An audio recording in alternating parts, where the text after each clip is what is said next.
하나님 아버지, 주님 앞에 은혜로 예배드리게 하시고 또 육신의 양식도 풍성하게 채워주셔서 감사합니다. 이제 다시 주님의 말씀을 다시 또 깊이 나눠보려고 하오니 이 시간에도 함께 하셔서 성령께서 깨닫게 하시고 지혜도 주옵시고 졸지 않도록 인도하여 주옵시고 하나님의 크신 놀라운 일이 드러나는 시간 되도록 인도하여 주옵소서. 예수님의 이름으로 기도합니다. 아멘. 네. 우리 이제 중간사를 이제 오늘까지 한 번 더 할 건데, 중간사라는 이야기가 지금 무슨 이야기겠습니까?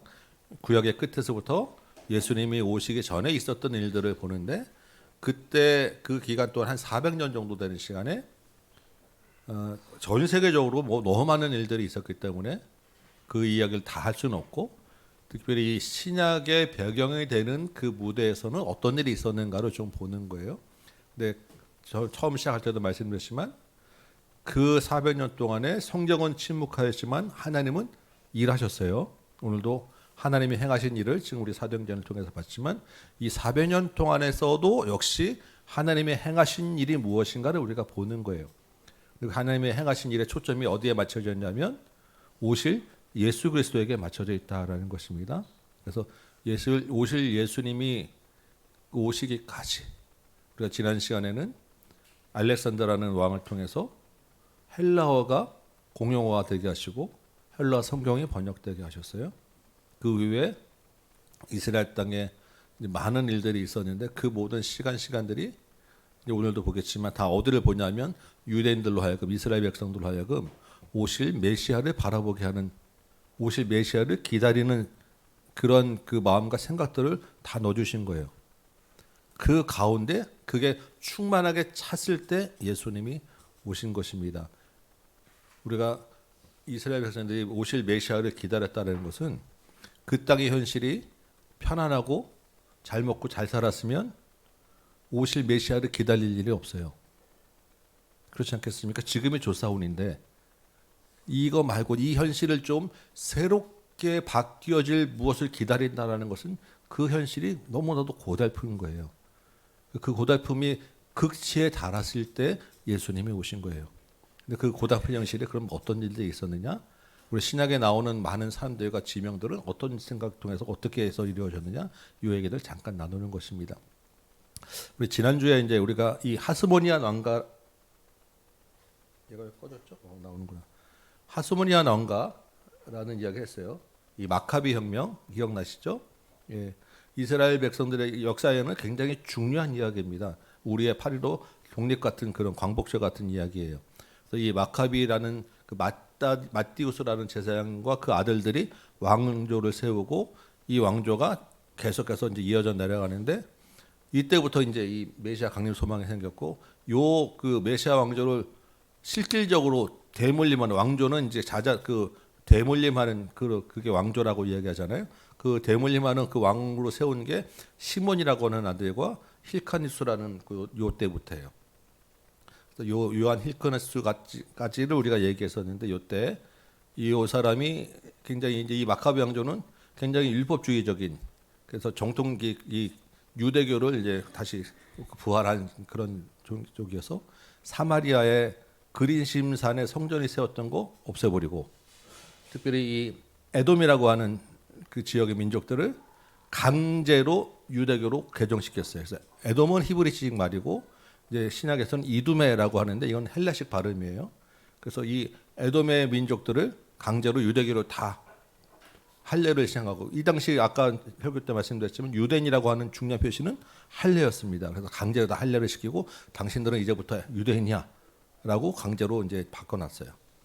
그리고 이때부터 주로 딱 되는 게 이제 뭐 우리나라의 그 파벌 정치로 생각되는 바리새파와 사두개파가 나타나서 바리새파는 그냥 일반 평민들 중심의 율법주의자들, 사두개파는 제사장 후손들, 사독이라고 하는 사람의 후손이다라고 하는 이야기예요. 그래서 제사장 중심의 율법주의자들. 근데 이때 이 힐카누스가 자기가 왕이면서 자기가 제사장이다. 왕과 제사장, 그러니까 정치와 종교를 둘 다 자기가 지겠다라고 시작합니다. 그러니까 이 양쪽 파벌 중에서 바리새파 사람들이 안 돼라고 이제 우리나라도 옛날에 보면 막 선비들이 막 상소하고 막 그러잖아요.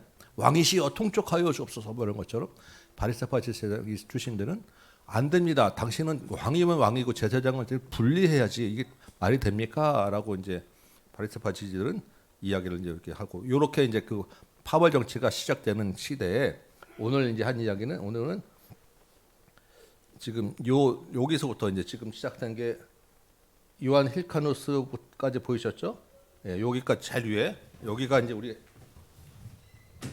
여기까지가 지금 우리가 시작한 거예요. 요 다음 이야기부터 하겠습니다. 요 다음부터 예수님 오실 때까지 이제 진행. 오늘 조금 여러분들 못 들어본 좀 어려운 얘기라고 할 수 있는 얘기들을 성경에다 또 처음 제가 하는 이야기들이 좀 몇 개 있는데 그냥 그런가 보다 하고 이해하시고 잊어버려서도 그냥 또 나중에 또 생각날 때가 있어요. 예, 그렇게 아시고 하시면 될 것 같아요. 자, 일단은 이제 지금 그 이 요한 힐카누스라는 왕 밑에는 아들이 저 끝에 아리스토블루스부터 3명이 있었단 말이에요, 그죠? 그럼 이제 왕조니까 누구한테 왕이 가겠습니까? 첫 번째 장남한테 먼저 가는 거예요. 저게 아리스토블루스라고 하는 사람에게 가는 거예요. 근데 이 아리스토블루스가 굉장히 악한 왕이었는데 1년밖에 왕에 있지 못하고 죽어요. 근데 이 아리스토블루스가 왕에 있으면서 무슨 일을 했냐면 자기 어머니도 감옥에 가뒀다가 굶겨 죽이고 자기 동생들 있잖아요. 알렉산더, 얀네우스, 안티코스 뭐 이런 사람들을 역시 감옥에 가두고 자기 왕권을 위해서 뭐 이때부터 이제 이 동생들이나 누가 있으면 왕권에 위협이 된다고 생각하니까 다 그렇게 해놓고 1년 만에 죽습니다. 죽으면서 누구한테 그 후세를 부탁했냐면 부인이에요. 요 사람 알렉산드라 솔로메가 이 사람 부인이에요. 부인한테 다 당신이 나라를 책임지시오라고 했는데 이 부인이 이 알렉산드라가 무슨 일을 했냐면 왕이 죽자마자 시동생 얀네우스를 감옥에 있는 사람을 풀어주고 얀네우스를 보고 당신이 왕이 되시오라고 하고 이 당신 왕이 되시오 한 다음에 결혼을 했어요. 시동생하고. 네. 이 집안도 좀 그렇죠. 결혼을 해가지고 이 사람을 왕으로 세우고 이 사람 보고 당신 대제사장도 하고 둘 다 실권을 가지라라고 하는 거예요. 그러니까 지금 왕과 제사장 둘 다 같이 하면 또 누가 싫어합니까? 아까 바리새파가 싫어했다고 그랬잖아요. 이 시대에 그럼 바리새파가 사람들이 무슨 일이냐? 그건 말도 안 되는. 더군다나 왕이 죽었는데 시동생하고 결혼하고 왕이 세우고 제사장 세우고 이거는 율법에 있을 수 없는 일이다라고 막 반대하니까 이때부터 이 안네우스가 뭘 하겠어요? 바리새파 사람들을 엄청 미워하고 박해를 하는 거예요. 그래서 막 기록에 보면 한꺼번에 800명을 바리새파 사람들 십자가에 달아놓고 죽이고 그 앞에서 잔치하고 뭐 이랬다라는 기록이 있을 정도로 엄청나게 탄압을 합니다. 그리고 이 얀네수가 또 먼저 죽어요. 이 얀네수 죽은 다음에 누가 왕이 됐겠습니까? 이 부인 여자가 알렉산드라가 왕이 되는 거예요. 여왕이. 이 하스몬 왕가에서 최초로 이 여왕이 이제 여자가 왕이 됩니다. 근데 재밌는 것은 이 사람이 지금 바리새파를 엄청나게 탄압을 했다 그랬잖아요. 죽으면서 부인에게 유언을 남긴 게 바리새파 사람들하고 친하게 지내라. 자기는 그렇게 죽여놓고 유언은 바리새파 사람들하고 잘 지내라고 유언을 남겨놓고 죽는 거예요. 왜 그랬냐면 바리새파 사람들이 백성들의 지지를 받고 있었기 때문에 이 사람들이 나름대로 백성들로 보는 눈이 있잖아요. 그러니까 저건 말이 안 돼라고 했는데 그 바리새파 사람들이 대신해서 막 이렇게 하고 고통받고 박해받으니까 백성들이 지지를 하는 거예요. 그러니까 얀네우스가 이제 죽으면서 부인한테 나라를 맡기면서 저 사람들한테 잘 지내야 당신이 편안할 것 같다.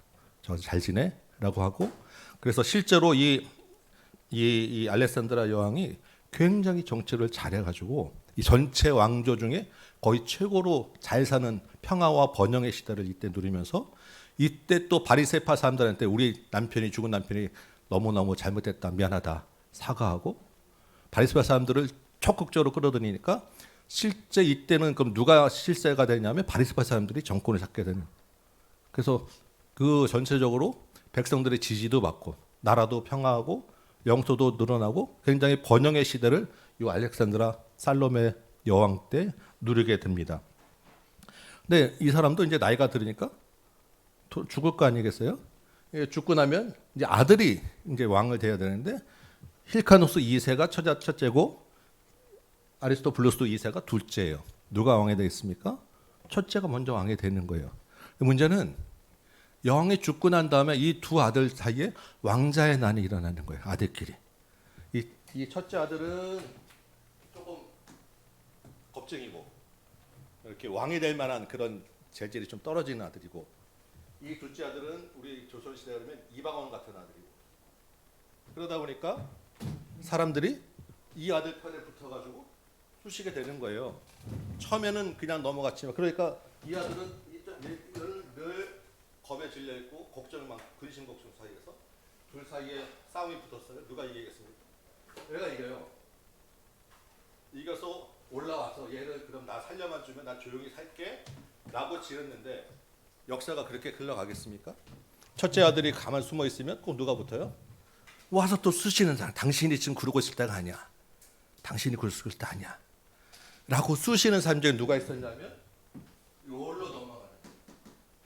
이 사람이 누구냐면 아까 그 에돔 사람들 와서 강제로 지금 개종시켰다고 했잖아요.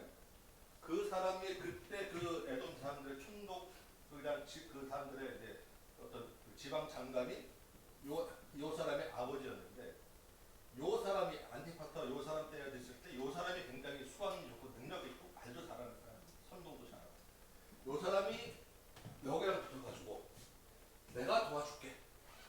당신이 좀 힘을 합시다 해가지고 요 사람들만으로 군사력이 안 되니까 옆에 있던 다른 나라 도움을 받아가지고 끌고 와서 이 사람이 다시 왕이 되는 거예요. 그 사람을 죽이고. 그런데 이 고고를 한 두세 번 왔다 갔다 하는 과정 중에서 이 사람이 끌어들인 결정적인 세력이 누구냐면 로마 군인이에요. 그래서 이때부터 로마가 유대 땅 팔레스타인의 정치 내정에 간섭을 하기 시작하는 거예요. 근데 요때 저 안티파터가 끌어들이는 로마의 군인, 로마 세력이 누구냐면 로마 역사에 유명한 폼페이우스라고 하는 사람입니다. 여러분 들어는 보셨을 거예요. 폼페이우스가 누구냐면 로마 시대에 삼두 정치라고 있었어요. 로마가 이제 그 황제로 이어가기 전에 로마의 역사상 가장 유명한 사람이 누구냐면 카이사르, 여러분 케사르 시저 이렇게 부르는 사람이 있죠. 그 카이사르하고 폼페이우스하고 크라수스라고 하는 세 명이 처음에 서로 이제 같이 우리 연합으로 잘 해봅시다라고 하는 게 삼두 정치인데, 그 세 명 중에 하나가 폼페이우스예요. 이 폼페이우스가 그러니까 로마에서는 굉장히 뛰어난 장군이었고, 이 폼페이우스가 또 뭘로 유명하냐면 클레오파트라하고 연인 사이였어요. 그래서 카이사르하고 폼페이우스하고 둘 다 이제 장군이니까 둘 다 이제 막 힘을 겨루고 했는데, 폼페이우스가 군인으로는 아주 뛰어났는데 이 클레오파트라한테 빠져가지고 그냥 정신없이 살다가 때를 다 놓치고 카이사르한테 밀려났는데, 그 밀려나기 전에 힘이 있을 때 이 폼페이우스 장군의 도움을 받는 거예요. 그래서 이 요한 힐카누스 2세가 다시 왕이 됩니다. 근데 이제 폼페이우스가 도와주러 군사를 이끌어 왔으니까 예루살렘에 왔을 거 아니에요. 이때 이제 한 가지 실수를 하는 게, 이 폼페이우스가 나름 괜찮은 사람인데 그냥 군인으로서는, 근데 예루살렘에 오니까 성전이 있고 이 사람들 도대체 뭐지 해가지고 성전 안에 아무 생각 없이 들어갔는데 어디까지 들어갔냐면 지성소까지 들어간 거예요. 그러니까 이 사람 입장에서는 뭐 이렇게 특별히 약탈하고 그럴 생각이 있는 게 아니고, 군인이고 자기가 와서 보니까 성전이라는 게 있고 도대체 이 종교는 뭔가라고 궁금해가지고 들어가 봤는데 휘장이 하나 있길래 이게 뭐야 하고 그냥 열추고 들어갔는데 아무것도 없어요. 원래 유대인 지성소 안에는 아무것도 없어요. 제추에는 법궤 하나만 있었는데 이때는 법궤도 없었어요. 법궤가 이미 다른 데로 이제 잊어버려가지고 법궤도 없고 그냥 지성소 칸만 쳐놓은 상태인데, 그럼에도 불구하고 유대인들 절대 들어가면 안 되는 곳이 지성소잖아요. 근데 이 폼페이우스가 그거 모르고 그냥 들었다 나오고 뭐 별거 없네, 아무것도 없네. 그러고 나왔는데 유대인들한테는 아주 치명적인 그런 수치를 엄청난 일을 이제 한 거죠. 그래서 나중에 이제 폼페이우스가 죽고 나서 유대인들은 봐라 하나님한테 벌 받았다.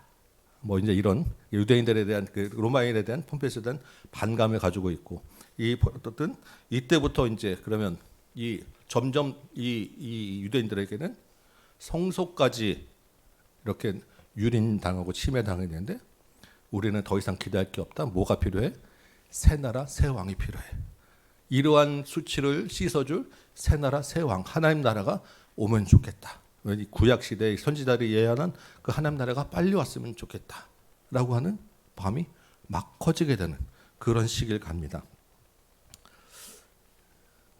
그런 이야기를 제가 이렇게 쭉 써놓고 넘어가서 이제 다시 또 보면 그 다음 얘기를 보면 그래서 저 이제부터는 누가 중요하냐면 저 헤롯 왕가가 굉장히 중요해요. 헤롯 가문 이야기가 저 헤롯 안티파터가 굉장히 수완이 좋기 때문에 이 사람이 영토도 넓고 유대 그래서 실제 왕은 그 힐카노스지만 실권은 저 헤롯에게 이미 넘어가 있는 상황이었어요. 그리고 헤롯이 저 안티파터가 로마에 계속 줄을 대면서 로마에 지원을 얻는단 말이죠. 근데 말씀드렸지만 로마의 그 정치 가운데 이 사람은 폼페이우스 편에 줄을 섰는데 폼페이우스가 죽잖아요. 그냥 죽는 게 문제가 아니라 카이사르한테 전쟁에서 져가지고 완전히 비참하게 죽는단 말이에요. 그러면 어떻게 됩니까? 카이사르 편에 줄 섰어야 되는데 줄이 지금 바뀌었어. 지금 썩은 줄이 됐단 말이에요. 그럼 누구한테 가야 돼? 빨리 카이사르한테 가야 되는 거예요. 지금 카이사르한테는 잘못 보여서 지금 찍혀 있단 말이죠. 카이사르가 이제 전쟁을 하러 가다가 어려운 시기에 닥쳤을 때 이 헤롯이 군대를 이끌고 가서 다른 사람들은 별로 카이사르를 안 도와줄 때 이 사람이 카이사르 편에 가서 군사를 이끌고 가지고 도와준단 말이에요. 그래서 확실하게 난 당신 편이요라고 하는 은혜를 한번 입혀요. 그게 또 힘이 돼가지고 이 헤롯이 사실상 죽다가 다시 살아나서 힘을 다시 얻었어요. 그래서 이 유대 지역의 실권을 확실하게 한 다음에 아들이 둘이 있었어요. 이렇게 보면 요 첫 번째 파사엘이라는 아들하고 요 헤롯 왕이라서 요 아들 둘이 굉장히 뛰어난 아들이에요. 이 두 아들이 이 왕을 이 사람 도와서 실권을 키워가는데 이 아들이 먼저 죽게 돼요. 계속 전쟁이 있다 보니까 한번 이 사람들도 질 때가 있잖아요. 그래서 아들이 죽게 얘가 죽고 이 사람이 뛰어난 또 여기도 또 굉장히 또 정치력 감각도 있고 뛰어나. 그래서 복수도 하고 다시 또 다 망했다가 다시 가문을 일으키고 유대인의 왕이 되는데 그때가 누구의 도움을 받냐 하면 로마에는 역시 로마의 힘을 받는데 카이사르가 갑자기 죽잖아요. 로마인 이야기 보면 그 부하들한테 암살당하고 로마가 다시 이제 막 혼란기에 갔다가 다시 제2차 두 번째 삼도 정치라고 하는 것이 이제 로마의 세 명이 또 다시 연합을 하는데 하나는 이 카이사르의 양자로 세운 옥타비아누스라고 하는 사람, 또 한 사람은 역시 클레오파트로의 연인이었던 안토니우스라고 하는 사람, 그리고 또 한 사람이 이제 레피두스라고 그 사람은 이제 그렇게 별 중요하지 않아요. 그래서 이 옥타비아누스하고 안토니우스 둘이서 이제 또 힘을 막 싸우는데 역시 헤롯이 처음에 또 누구한테 붙냐면 안토니우스한테 붙는 거예요. 그럴 수밖에 없는 게 이 로마 이 둘이서 이제 로마 그 안토니우스하고 옥타비아누스가 로마를 다스리면서 자 동쪽 편은 안토니우스 당신이 맡고 로마 기준으로 서쪽 편은 옥타비아누스 내가 맡을게 나눴단 말이에요. 그러니까 유대 지역은 누가 힘이 있냐면 안토니우스가 힘이 있으니까 자연히 안토니우스한테 붙을 수밖에 없는 것이고 그 도움을 받아서 이 사람이 다시 살아났어요. 근데 둘이 붙어가지고 전쟁에서 진단 말이에요. 안토니우스가 지고 죽어요. 역시 클레오파트라의 또 연인이었는데 그래서 옥타비아누스가 왕이 되니까 이제 또 이제 이 헤롯이 또 문제가 생기지 않겠습니까? 그래서 이 헤롯이 옥타비아누스한테 찾아가서 우리 아버지 때부터 카이사르를 도왔고 나는 당신이 미워서가 아니라 지금 이 안토니우스가 우리 쪽 맡고 있어요. 거기에 충성을 다한 것뿐이고 이제 당신이 이제 왕이 됐으니까 내가 당신한테 충성을 할게라고 또 이제 막 그 읍소를 해서 신임을 얻고 이 아버지 때까지는 그냥 장관이었어요. 장관. 유대 땅 장관. 그런데 이 헤롯 대왕 때는 당신이 유대인의 왕이 돼. 그냥 왕. 그래서 아까 실제 왕은 누가 했었어요? 이 헤스몬 왕가의 혈통인 이 사람이 왕이라는 자리는 이름은 있었단 말이에요. 계속 실권은 여전히 여기서 있었는데 이때 얘도 죽이고 여기가 이제 진짜 왕이 된 거예요. 근데 문제가 뭐냐면 이 사람이 지금 출신이 어디예요? 여기 출신. 유대인 입장에서는 저 출신이 왕이라고? 이건 말이 안 되는 거예요. 정통 유대인이 아니잖아. 이두메 출신의 그 당시 그 이스라엘 백성에게 에돔은 그냥 이방 민족이 형제라고 하긴 하지만 사실 이방 민족이고, 그리고 이 사람들한테 정통 왕가는 요 출신의 정통 왕가야 되는데 이 왕가가 이게 인정이 안 되는 거예요. 그래서 이 사람이 요 사람의 딸 요 마리암네하고 결혼을 해요.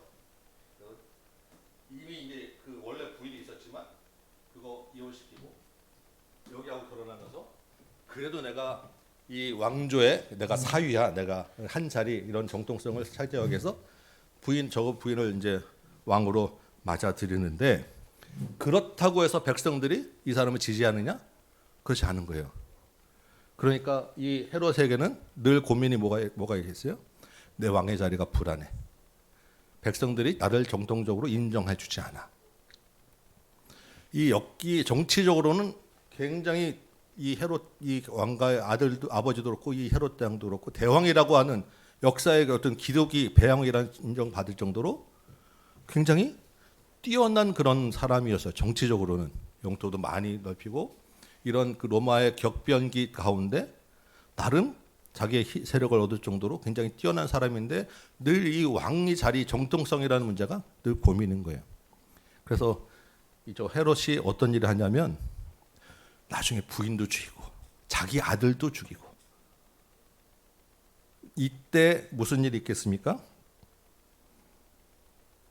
어느 날 저쪽 동방에서 박살난 사람들이 나타나가지고 왕이 태어났다라고 하는 그런 징후가 있었다라고 찾아오는 거예요.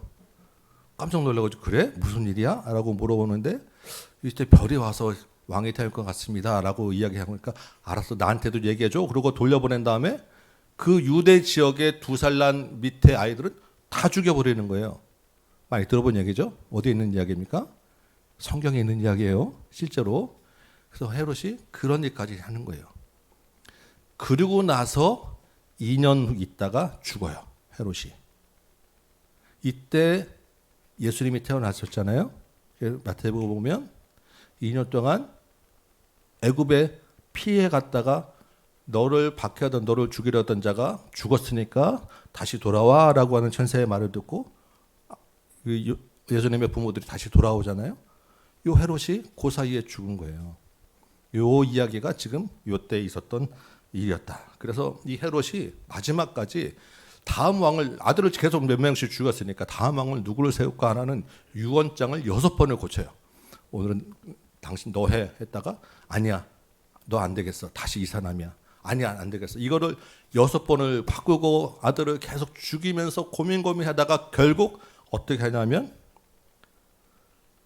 아들을 그러니까 이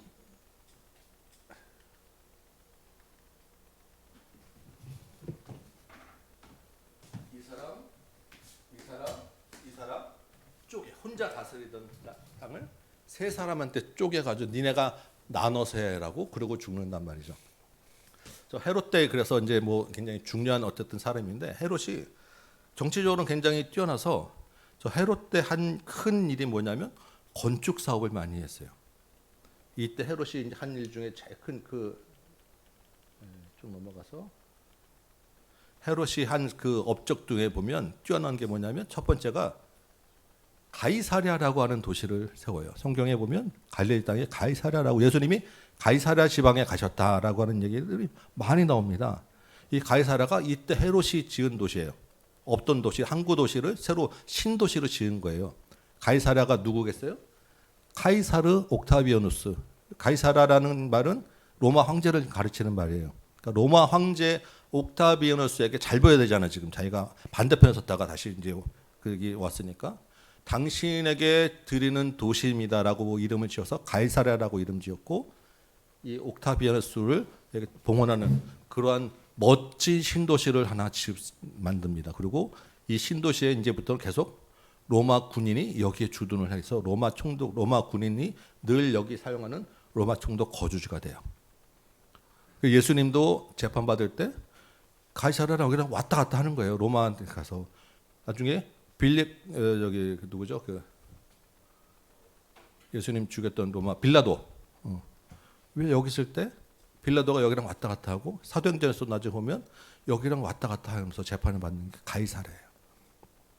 그다음에 또 하나는 세바스테라고 하는 지었는데 이게 뭐냐면 사마리아를 다 이제 무너뜨렸잖아요. 사마리아가 이제 그 앞에 그 무너진 터 위에다가 신전 하나 지어요. 옥타비아누스에게 바치는 신전. 얼마나 로마한테 잘 보이려고 했으면. 근데 못 들어게 하나씩 이제 건축물을 하나 짓고 예루살렘에는 로마 문화를 받아들여야 되니까 로마에는 원형 경기장, 전차 경기장 이런 게 되게 흥행했잖아요.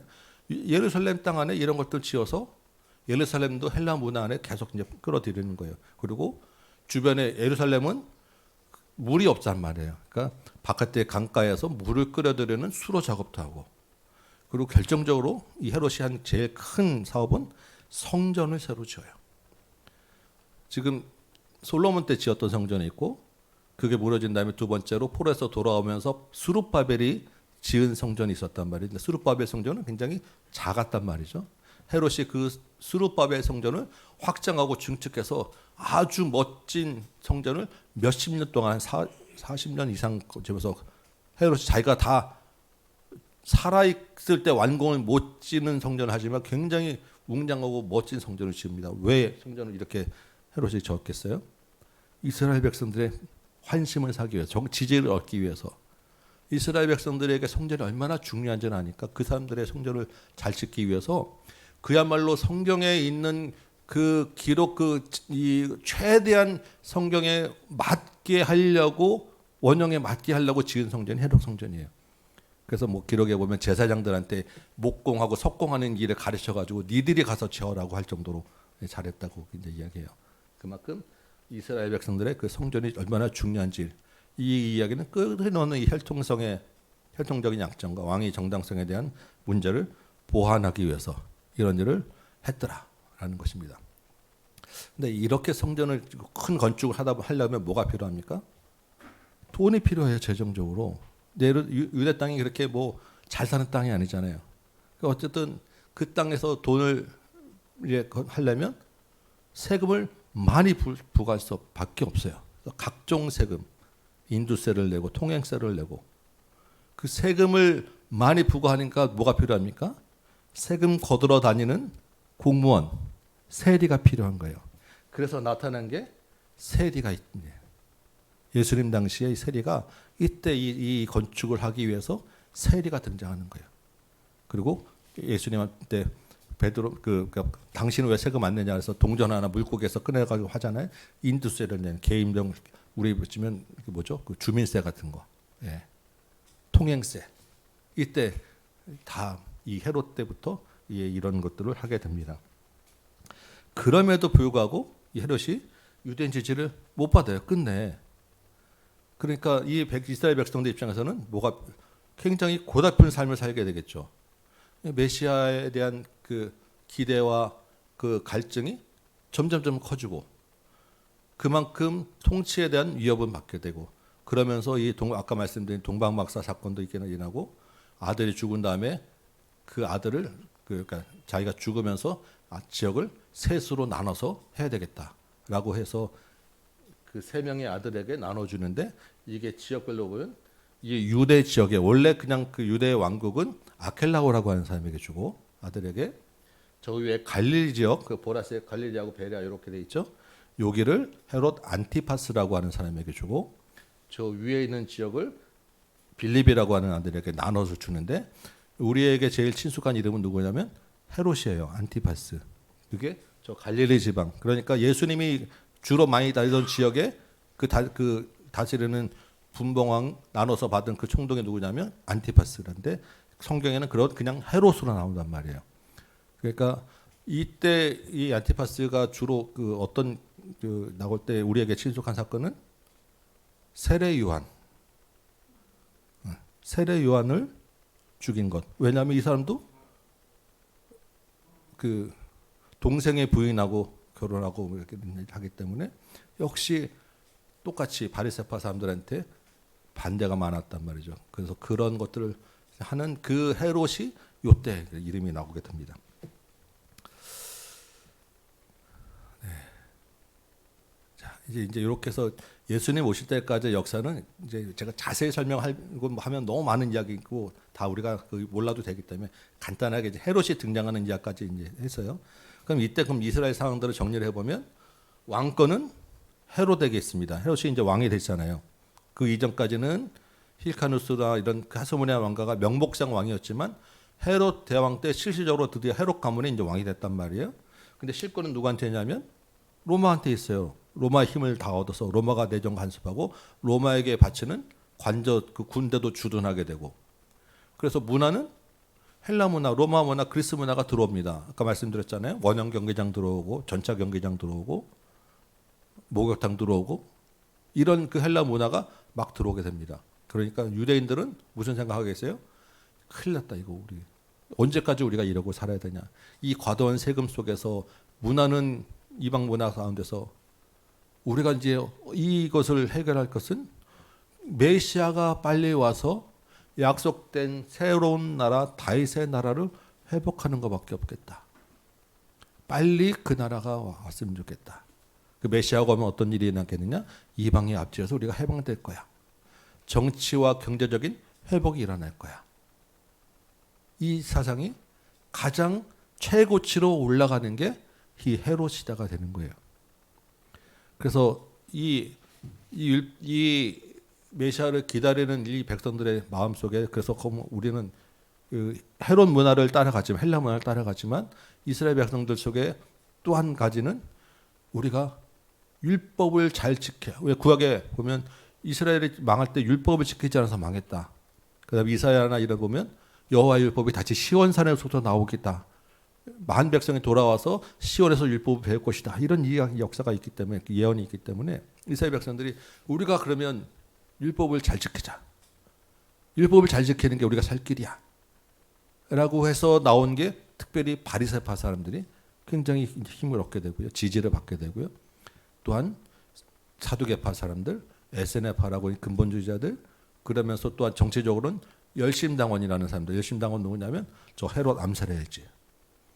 저 헤롯 가만두면 안 될 거야. 라고 하는 칼을 차고 다니는 그러한 암살들 이런 당원들까지 굉장히 여러 파들이 나타나서 한편으로는 내가 사막에 가서 경건하게 살아야지라고 하는 일반적으로 하는 쿰란 공동체 같은라고 이야기하는데 굴 파고 들어가서 혼자 막 사는 사람들 세례 요한도 이제 일가처럼 뭐 그런 사람 일중에 그런 그 종파들이 막 새어나면서 메시아에 대한 기대를 많이 갖고 다니는 그런 시대가 되었다.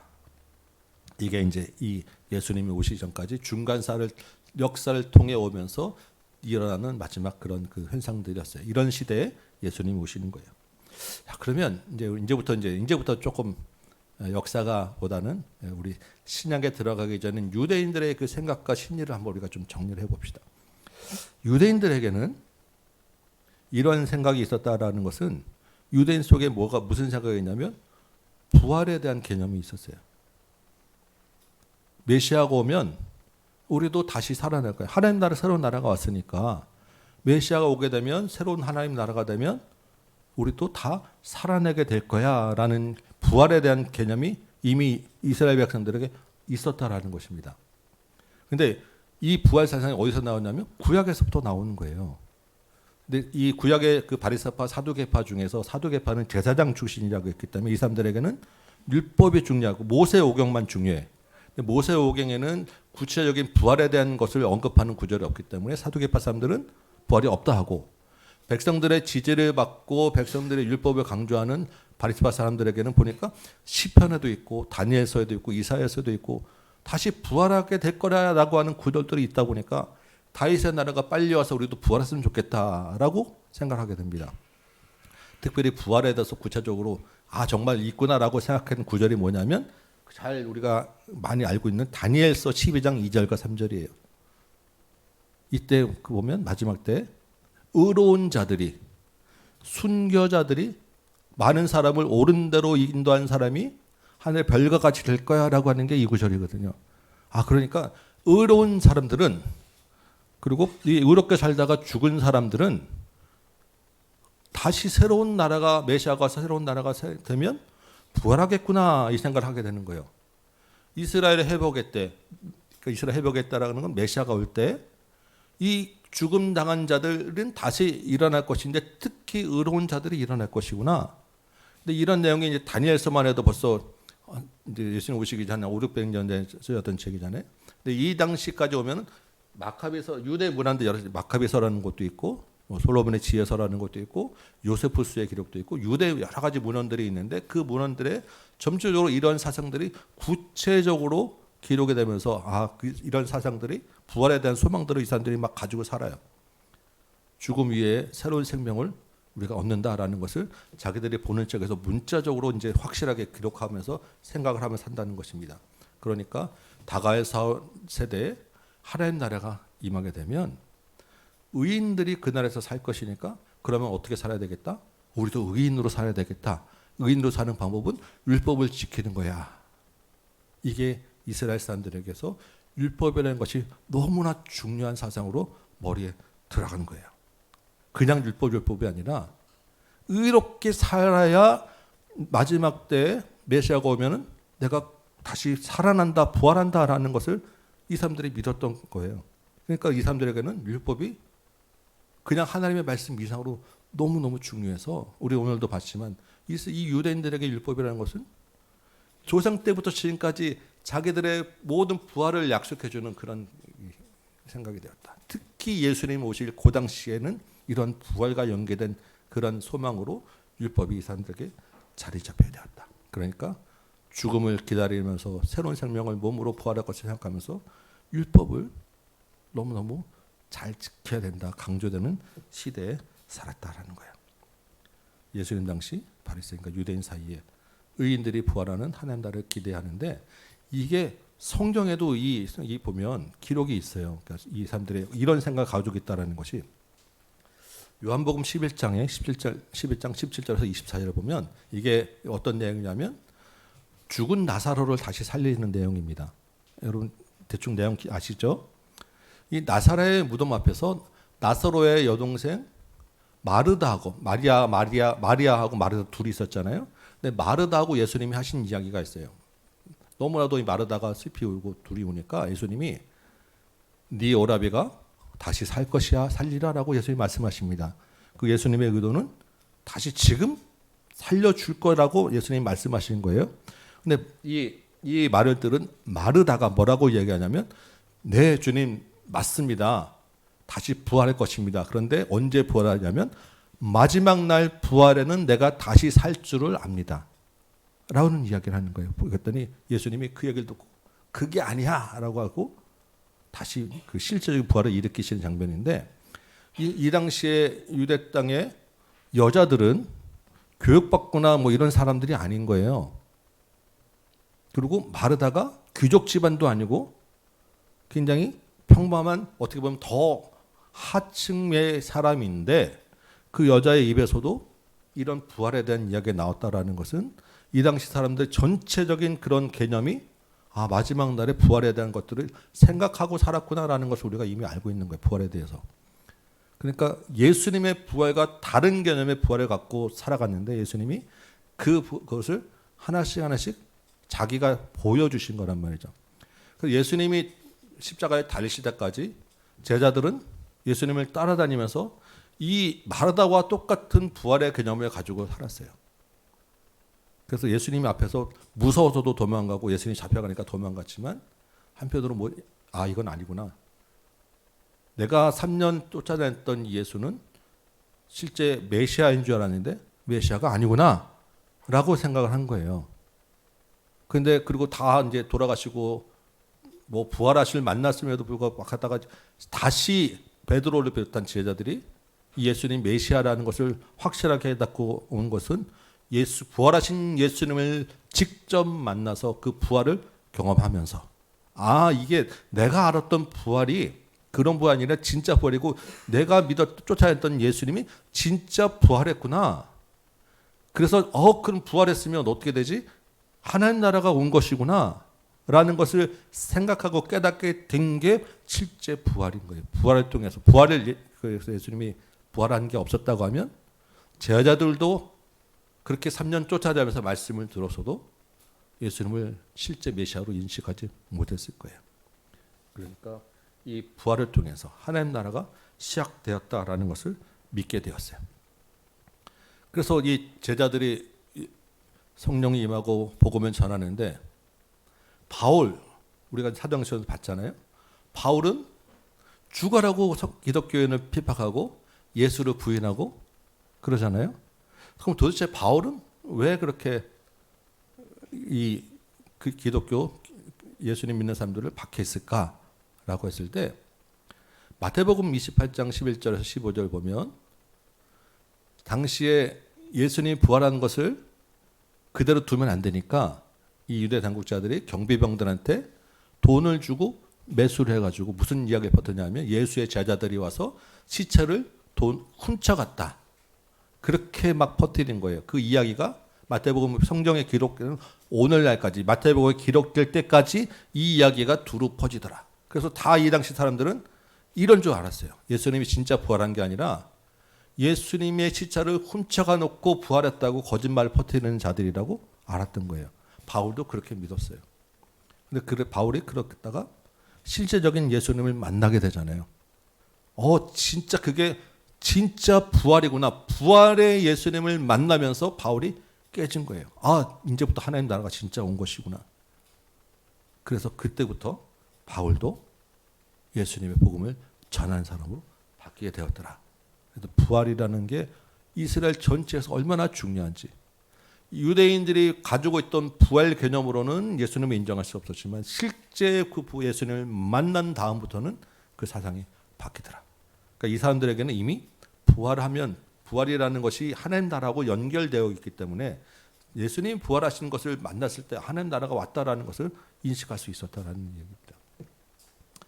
그래서 우리가 이런 그 유대인들을 이제 좀 생각해 보면 유대인들은 도대체 그럼 무슨 생각을 하고 살았을까 할 때 이 유대인에 대한 그 사상이 굉장히 중심적으로 잡혀 있는 것이 몇 가지 단어들이 있는데 이스라엘을 어떻게 택하는지 이스라엘 백성들에게는 자기들 선민이라고 하는 부름받았다고 선택받았다는 게 굉장히 중요하잖아요. 이스라엘을 하나님 어떻게 불렀을까? 이스라엘에게만 또 중점적으로 필요한 것은 성전이라고 하는 것이 이스라엘에게는 무슨 의미일까? 이스라엘의 그 사는 그 땅이라고 하는 것이 이스라엘에게는 무슨 개념입니까? 이스라엘에게는 이렇게 율법이라는 것이 도대체 무슨 이야기일까? 이게 굉장히 이스라엘에게는 굉장히 중요한 이야기들입니다. 근데 이 이야기들을 예수님이 오셔서 부활하시면서 예수님이 유대인들이 갖고 있던 이스라엘의 이런 소명과 성전과 땅과 율법에 대한 개념들을 바꿔놓으시고 참 이스라엘을 이제 이루어 주셨다라는 게 이 성경의 이야기인 거예요. 요 이야기까지만 이제 요런 이제 처음 생각하시겠지만 한번 이제 들어보시기 바랍니다. 하나님이 이스라엘을 처음에 부르실 때 뭘로 왜 부르셨냐면 열방의 빛으로 택하셨어요.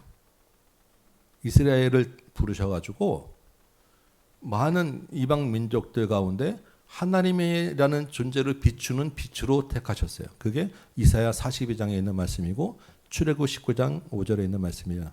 세계가 내게 속하였나니 내가 너를 택해서 네가 내 말을 잘 들으면 거룩한 제사장 나라가 되게 할 거야. 이게 출애굽 19장 말씀이시고 이사야에도 열방을 비추는 빛이 되게 할 거야.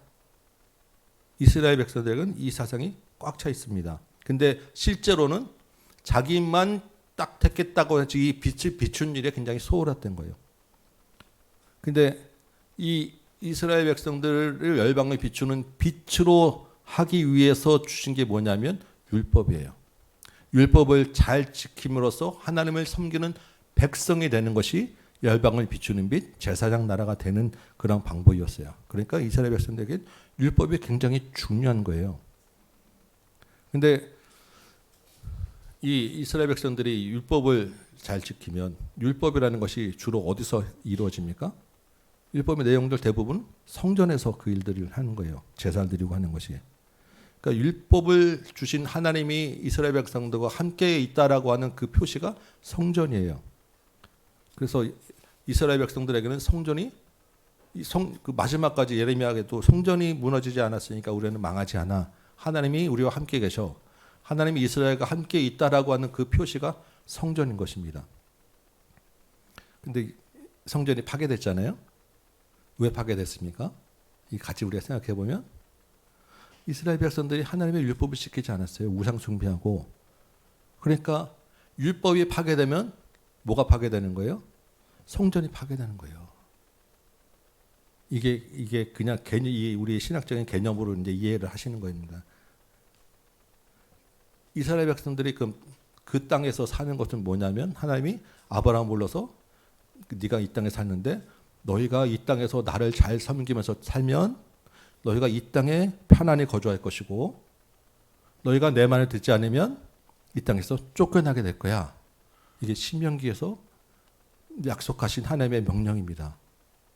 여러 차례 많이 나와요. 그러니까 이스라엘 백성들이 그 이스라엘 가나안 땅에 약속의 땅에 편안히 살고 있으면 어떤 거예요? 하나님과의 관계가 좋은 거예요.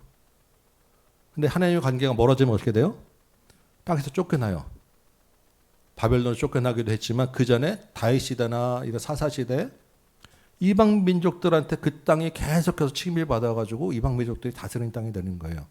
그러다가 다시 하나님 잘못됐습니다 하면 쫓아내고 그 땅에서 편하게 살다가 그 땅에서 다시 또 한 율법을 멀려면 다시 그 땅에 외적들이 침입해 오고 그 땅을 빼앗기게 되고. 그래서 이스라엘 백성들의 그 하나님과 관계가 좋냐 나쁘냐 잘 되고 있냐를 딱 바라보는 기준이 뭐냐면 땅이에요. 땅에 지금 온전하냐 안 하냐. 이러한 이야기들을 지금 보면 다 율법과 관계되어 있어요. 그렇죠? 성전, 이스라엘의 땅, 이스라엘의 부르심 다 그 핵심은 율법이에요. 율법을 잘 지키기 위해서 불러냈고 율법이 잘 준수되는 것이 성전이고 잘 그렇게 준수되고 있으면 땅에 잘 살고.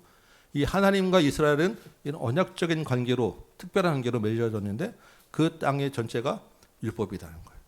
그 핵심에. 근데 예수님이 이제 오셔서 이 이스라엘의 모든 이런 이야기들을 새롭게 이제 시작이 되는 거예요. 그 새로운 정리가. 그 새로운 그 정리가 바로 부활로서 예수님이 이제 이 모든 것 하나하나 다 의미를 새롭게 바꿔내세요. 우리가 잘 생각해 보면 자, 이스라엘 성전은 원래 죄인된 이스라엘 하나님과 교제하기 위해서 필요하신 거여서 성전이 율법부터 성전에서 행해주고 율법을 진수하지 않으면 성전이 파괴됐다라는 얘기를 제가 말씀드렸죠. 근데 하나님이 그러니까 예수님이 지금 오셨다고 하면 이제 성전이라는 것이 개념이 바뀌어지는 거예요.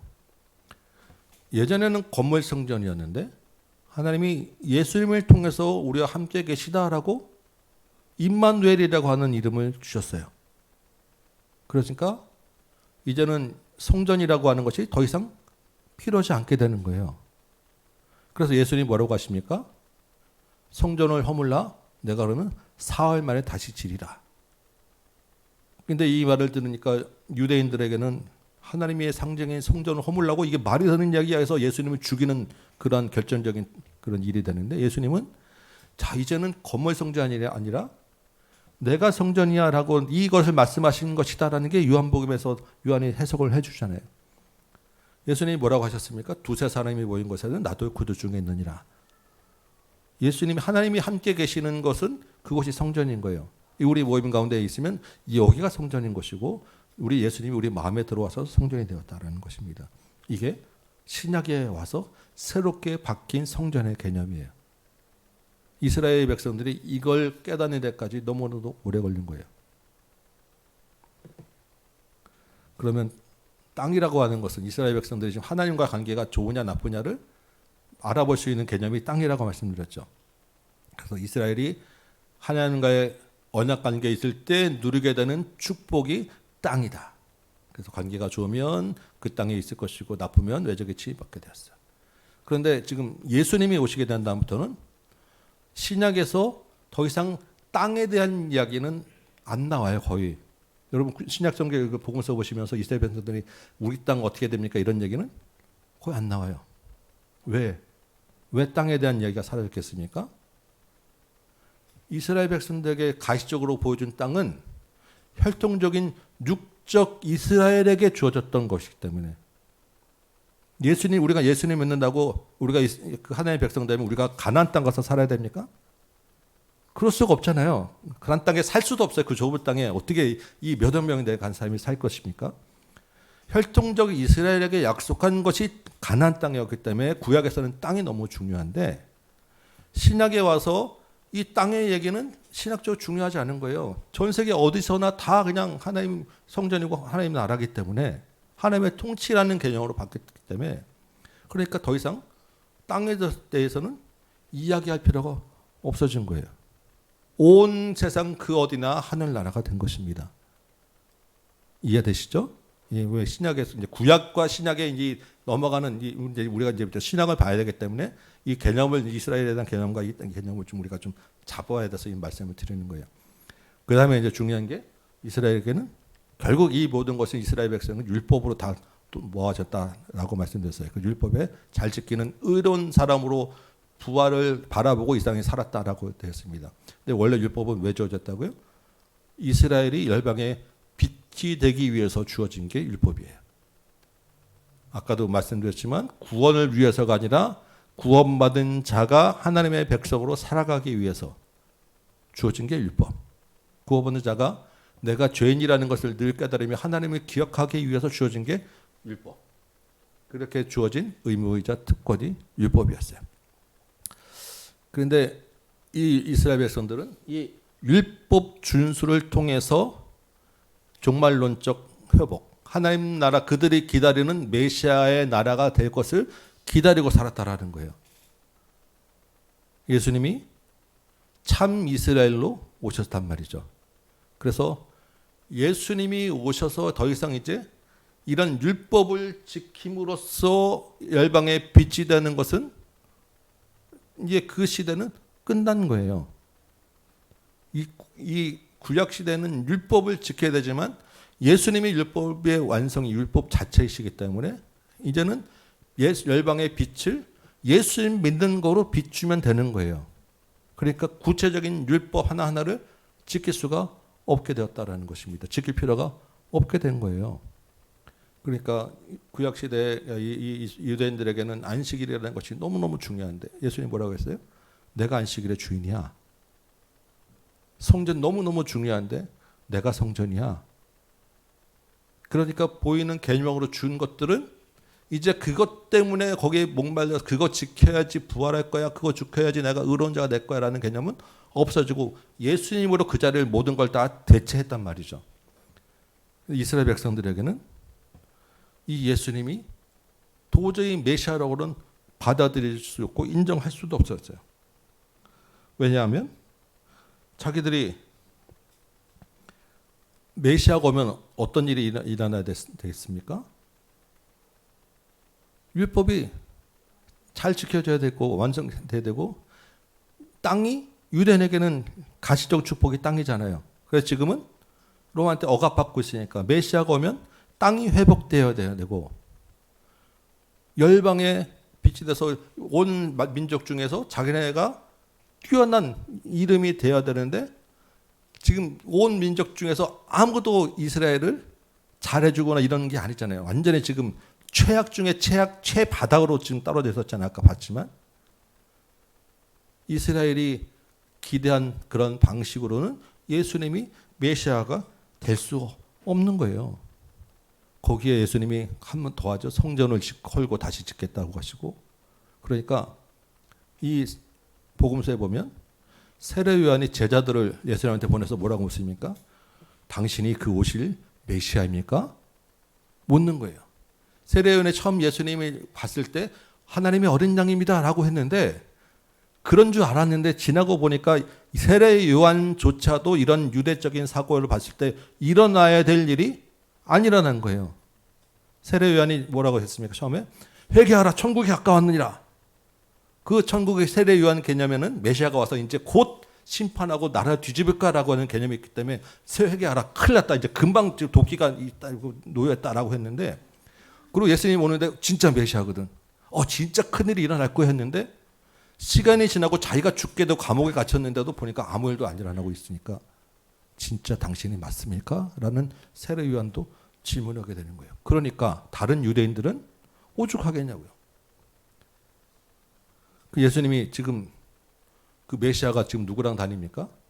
세리하고 다니고 창녀하고 다니고 죄인들과 다니고 이방인과 어울리고, 이 도대체 언약 공동체를 회복할 메시아로는 도저히 인정할 수가 없었어요. 그러니까 예수님은 어떻게 돼요? 저 죽어야 돼. 저 죽어야 돼. 저는 죽여야 될 자야. 십자가에 매달고 나서도 그 예수를 쫓아다니는 세대도 있으니까 이런 해괴망측한 놈들 더 다 때려잡아야 돼. 이게 사도행전 오늘까지 본 내용들 계속해서 이어지는 유대인들의 사상이에요.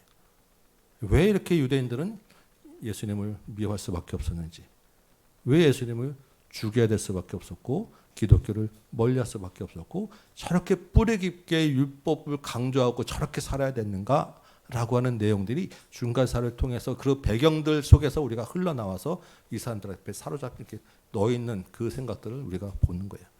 이런 관점을 이제 가지고 생각들을 가지고 유대인의 행동들을 이해를 해야 되고 예수님의 말씀을 이해를 해야 되고 복음서를 우리가 이해를 해야 된다는 것입니다. 조금 이렇게 대강 그렇구나 감이 되십니까? 네. 복음서 보다 보면 또 다 잊어버립니다. 그냥 괜찮은데 그냥 그래도 그런 어쨌든 뭔가 있었구나라는 정도만 생각하시면 돼요. 이런 중간사를 이렇게 새롭게 이제 몇 년 만에 지금 하는 것 같고 또 내용도 많이 조금 제가 바꿔서 이제 처음 했어요. 복음서는 이제 다음 주부터 이제 마태복음부터 시작하려는데 이러한 이야기들, 이러한 그 배경들에 대해서 가장 잘 많은 것들이 기록되어 있고 이것들을 써놓은 책이 마태복음이에요. 왜 그렇습니까? 마태가 유대인들을 위해서 복음서를 썼기 때문에. 그래서 이 예수님이 이러한 참 이스라엘로 너희 모든 율법의 개념들 가지고 있던 개념들을 바꿔놓은 분이야라고 기록한 내용들이 마태복음이에요. 우리 이제 그 내용들을 이제 한번 다음 주는 부활절이니까 한번 쉬고 그 다음 주부터 한번 보도록 하겠습니다. 네. 궁금하시면 나중에 따로 물어보시고 이 중간사들은 책도 많이 있어요. 그 로마 이야기 같은 책 보시면 도움이 많이 됩니다. 더 궁금하시면 요세푸스 이야기라고 하는 2권 책이 있는데 그냥 침대 놓고 이렇게 주무시면 될 것 같습니다. 네, 기도하겠습니다. 아버지 하나님, 주님이 오시기까지 많은 그 시대 가운데서도 하나님이 일하시고 역사하셔서 마침내 예수님을 이 땅에 보내셨음을 우리가 보게 됩니다. 그때까지 유대인들의 그 많은 자기들의 고집과 생각 속에서 헤어나지 못하는 것을 보며 우리도 또한 내 생각과 고집과 관념 속에서 혹시 예수님이 바라보지 않는지 돌아보게 됩니다. 주님이 우리에게 오셔서 새로운 나라, 하나님 나라를 열어주셨사오니 그 하나님 나라의 백성으로서 주님의 말씀과 뜻을 따르며 동행하며 살아가는 이 모든 우리 성도들 되도록 도와주옵소서. 예수님의 이름으로 기도합니다. 아멘. 네. 수고하셨습니다. 네, 목장으로 한번 모이셨다가 전도하러 나가실 분 나가시고 또 다음 주에 뵙도록 하겠습니다.